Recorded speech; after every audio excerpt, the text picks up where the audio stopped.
this is Sapna Chetri and you're watching The Story Patch. I hope you guys are doing great.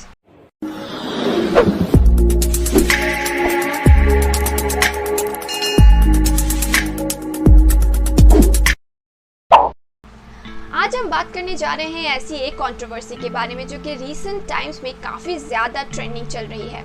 Today we are going to talk about the most trending nude photo shoot by Bollywood's one of the most promising actors and one of the most followed actor, Ranveer Singh. Ranveer Singh ने कुछ दिनों पहले ही एक magazine के लिए bold nude photo shoot कराई थी, जिसको उन्होंने अपने सोशल मीडिया हैंडल्स पर भी फॉरवर्ड की है. वो न्यूड फोटो सोशल मीडिया पर काफ़ी तेज़ी से वायरल होता नज़र आ रहा है और लोग काफ़ी इस चीज़ पे अपनी ओपिनियन, अपनी टिप्पणियाँ देते नज़र आ रहे हैं.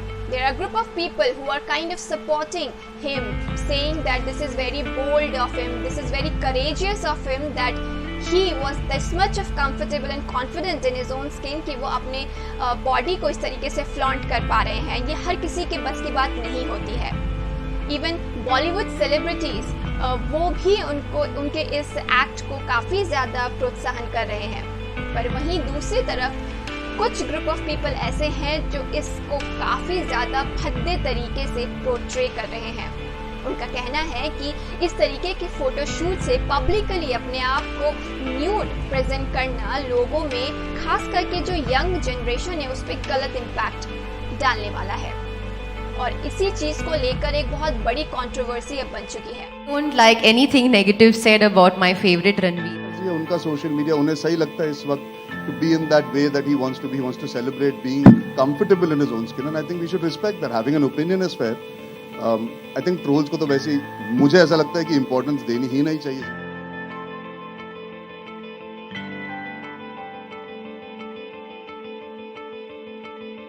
कंट्रोवर्सी सिर्फ बातचीत और सोशल मीडिया ट्रोलिंग तक ही सीमित नहीं है. रणवीर सिंह के खिलाफ FIR भी लॉन्च किया गया है. मैं बता दूं कि मुंबई बेस्ड एक NGO ने रणवीर सिंह के खिलाफ एक कंप्लेंट दायर की है, जिसके अंतर्गत मुंबई पुलिस ने रणवीर सिंह के खिलाफ एक FIR दर्ज कराई है. मैं आप लोगों को बता दूं कि मुंबई पुलिस द्वारा रणवीर सिंह पर जो धाराएं लगाई गई है वो है IPC section 292, IPC section 293, IPC section 509 और इंफॉर्मेशन एंड टेक्नोलॉजी एक्ट 2000 के अंतर्गत सेक्शन 67A. इन सेक्शंस का मतलब भी मैं आप लोगों को बता देती हूँ कि IPC के तहत सेक्शन 292 जो है उसमें कहा गया है कि sale of obscene books, pamphlets. दूसरी, sale of objects, obscene objects to young person, यानी कि जो यंग लोग हैं उनको ऑब्सीन चीज़ें बेचना. तीसरा, जो कि IPC सेक्शन 509 है, वो कहता है कि वर्ड, जेस्चर और act intended to insult the modesty of a woman. और चौथा यानी 67A, इसका अर्थ है पब्लिशिंग सेक्सुअली एक्सप्लिसिट मटेरियल.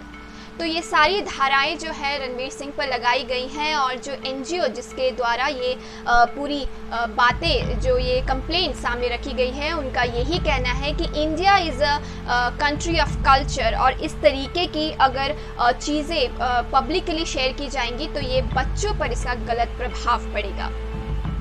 लेकिन ये सोचने वाली बात है, अगर जो कि मेरे जहन में ये बात बार बार खटक रही है और जितना मैं सोच पा रही हूँ, मुझे लगता है कि मुझ जैसे और कई सारे ऐसे लोग होंगे जिनके दिमाग में ये बात खटक रही होगी कि अगर नेगेटिव इम्पैक्ट यानी बोल्ड और न्यूड पोर्ट्रेयल से अगर हमारे देश की जो बच्चे हैं उन पर गलत प्रभाव पड़ रहा है, बिल्कुल जो कि सही बात है कि ये सारी चीज़ों से जो हमारे यंगस्टर्स हैं उनको एक गलत उनका जो एक इनकरेजमेंट उनको एक गलत चीज़ की तरफ मिल सकता है. हालांकि रणवीर सिंह का जो फोटोशूट है इसमें उनका इस तरीके का कोई भी मोटिव ना उस फोटो के थ्रू सामने आ रहा है और ना ही उनकी तरफ से ऐसा कोई मोटिव रहा होगा. लेकिन जो लोग इसको क्वेश्चन कर रहे हैं उन्हें क्या ये सोचने की ज़रूरत नहीं है कि ये तो कोई पहली बार नहीं है कि एक आदमी ने अपने बॉडी को फ्लॉन्ट किया है, अपने नेकेड बॉडी को फ्लॉन्ट किया है और इससे पहले भी कई सारे बॉलीवुड स्टार्स हैं। अगर हम उन दिनों की बात करें तो अनिल कपूर और आमिर खान भी, हालांकि, और ऐसे कई सारे और भी बॉलीवुड सितारे हैं, कई सारी बॉलीवुड महिलाएं हैं। बात करें अगर राहुल बोस की, आमिर खान की, अनिल कपूर की, ये सारे लोगों ने ही बोल शूट किए हैं, नेकेड अपने आप को फोटो शूट कराया है। इससे पहले लोगों को ज़्यादा कुछ इस चीज़ को लेकर टिप्पणी देते हुए नहीं देखा गया था, और अब काफ़ी ही ज़्यादा अग्रसर होकर इन चीज़ों को लेकर वो कह रहे हैं कि ये लोगों पे, उनके बच्चों पर गलत प्रभाव डालेगा। लेकिन मैं अपनी तरफ से एक सवाल रखना चाहूँगी, जो कि मैं अपने सभी व्यूअर्स को भी कहूँगी कि एक बार वो सोचे कि क्या केवल यही एक जरिया है जहाँ से बच्चे बिगड़ने वाले हैं? ऐसा और कोई जरिया नहीं है। आजकल जो सोशल मीडिया प्लेटफॉर्म पर लोग एंटरटेनमेंट के नाम पर कुछ भी पोस्ट कर रहे हैं जो कि एक्चुअली में वल्गर है और ऑब्सीन है, उन चीज़ों को देखने के लिए तो आप अपने बच्चों को नहीं रोकते। जो रील्स के नाम पर, वीडियोस के नाम पर, कुछ लाइक्स, कुछ शेयर के लिए बच्चे जो आजकल हद पार करते नजर आ रहे हैं, उन चीज़ों को रोकने की ज़रूरत है? या एक बॉलीवुड स्टार जो अपनी बॉडी में किस तरीके से कॉन्फिडेंट रहना है, अपने बॉडी में जो अपने स्किन में काफ़ी कॉन्फिडेंट है, बड़े ही ग्रेसफुल तरीके से उन्होंने अपने बॉडी को फ्लॉन्ट किया है, जहाँ पर किसी भी तरीके से किसी भी प्रकार का कोई ऑब्सिनिटी वहाँ पे देखने को नहीं मिल रहा है, उसको लेकर हमें आवाज़ उठानी चाहिए। क्या लगता है आपको, क्या कौन सही है और कौन गलत? क्या लगता है आपको, किससे बच्चे ज़्यादा बिगड़ रहे हैं और किससे कम? अगर मैं अपनी व्यक्तिगत ओपिनियन की अगर बात करती हूँ तो जो अभी का जो ट्रेंड चल रहा है सोशल मीडिया प्लेटफॉर्म्स पर, रील्स बनाना, टिकटॉक बनाना, हालांकि टिकटॉक अभी बंद हो चुका है इंडिया में, लेकिन ऐसे और कई सारे इसके जगह जो इस्तेमाल किए जा सके, ऐसे कई सारे प्लेटफॉर्म तैयार किए जा चुके हैं जहाँ पर लोग वल्गैरिटी टू नेक्स्ट लेवल। अब पॉर्न देखने के लिए लोगों को पॉर्न साइट्स पर जाने की ज़रूरत नहीं है, पॉर्न से मिलते जुलते कंटेंट उनको इन सारे वीडियोस में ही देखने को मिल जाते हैं। तो क्या इससे बच्चे नहीं बिगड़ रहे? क्या इससे हमारे देश की जनता पर, खास करके बच्चों पर, यंगस्टर्स पर गलत प्रभाव नहीं पड़ रहा? हमें इन्हें बंद कराने की ज़रूरत है, या फिर रणवीर सिंह का जो नेकेड फोटोशूट था वो ज़्यादा वल्गर लगा आपको?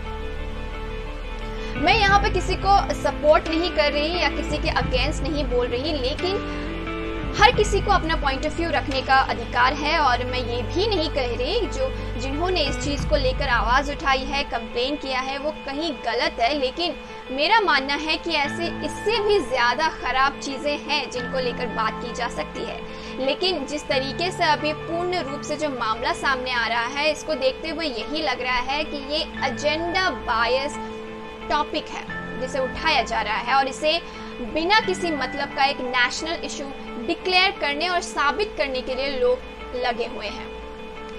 हाल ही में जो न्यूज़ चैनल है उसमें भी काफ़ी सारे डिस्कशंस और डिबेट इस चीज़ को लेकर किया जा रहा है, जिसे लोग काफ़ी अच्छे से फॉलो भी कर रहे हैं। और हाल ही में अगर हम बात करें, NDTV पर भी एक पैनल डिस्कशन या एक डिबेट हम काइंड ऑफ बोल सकते हैं देखा गया, जिसमें जो महिला है NGO की, जिन्होंने खुद ये जो कंप्लेन है वो फाइल की गई थी, यानी Vedika Choubey, if I am not wrong is her name, और उनका कहना था कि उनकी जो 2 बेटियां हैं वो ऑनलाइन क्लासेस करती हैं, तो उनको इस चीज़ों को देखना पड़ता है जिससे वो डिस्टर्ब है और वो नहीं चाहती कि उनके बच्चे ये देखें।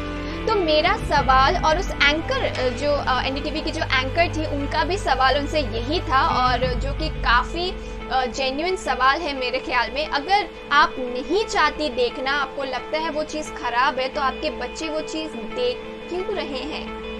You are the one who must have the power to stop your children from watching what you don't want them to watch. अगर आप नहीं चाहते किसी को कुछ देखना, तो आप उन्हें मना कीजिए। अगर आपको कोई चीज़ अच्छी नहीं लगती, then you don't watch it. Why are you watching it? Well, this discussion can go never ending because there are various point of views, various sides to it, and of course मैं जो सोचती हूँ वैसा ही आप सोचें, ये ज़रूरी नहीं है। जो चीज़ मेरे को ख़राब लग रही है वो चीज़ आपको सही लग सकती है।